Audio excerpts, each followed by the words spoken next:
Kamano mana ka watieko sani do chochni mokalo kendo aparo ni sama ukinde madongo wuoyo to yudo ka jopiny bende koro chunygi tho kaluwore ni wang'eyo maber ni sama sirikal ok otimo maber to geno te iketo kuom doho. Sani wach mar IEBC jopiny ng'iyo mana doho ni ponono ni koro tamore kama koro wachomo ni sa bende dong' matin to doho ema dhi ringe to sani weche mag doho chalo kama kendo geno nitiere kuom joma chalo kaka Law Society of Kenya ma bende nyalo kawo okang' kotenore koda ogai mar doho. Thuolo mudongo kaka LSK ponono ni saa kadho kendo gik moko ok riere. Ere gima un godo munyalo timo mar reso jopiny? LSK kaka wasebedo kwa nene kaka wasebedo kwa timo gigewa en ni samora mora mantiere wach to wakawo ga atua kaka gie sechegi nikech ineno ka cases gi osebedo ka rengo kaka sani ok nadwa dhi kanyo to kaka migosi Kalonzo Musyoka waseneno jopiny oseneno kan tiere kaka ene moywagore ni odwaro IBC lakini gie sechego to ng'amotero court mochungo constitution mar IBC to en party ne koro mago gik mantiere kanyo endo to time kata kaka medo ringo nitiere gima ang' idhi luongo ni constitutional crisis kopo ni ang' time odhi moringo makoro waonge gi the entire time frame monego bed ni ike godo. Koro kanyo gima Law Society of Kenya biro timo en ni gibiro ringo to gidhi e Supreme Court.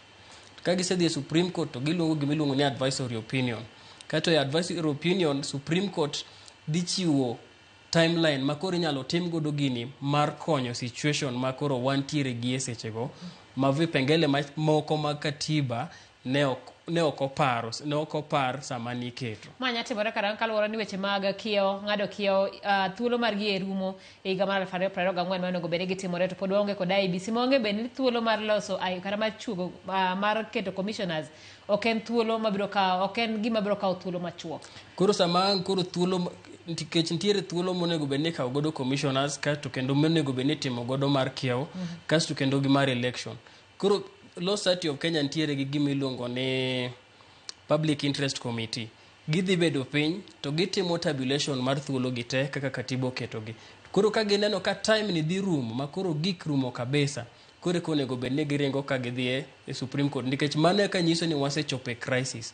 Ok ginyal dhi kapok wachopo e crisis nikech kapok wachopo e crisis ema pod waneno ka migosi Kalonzo gi ne pod ni e High Court.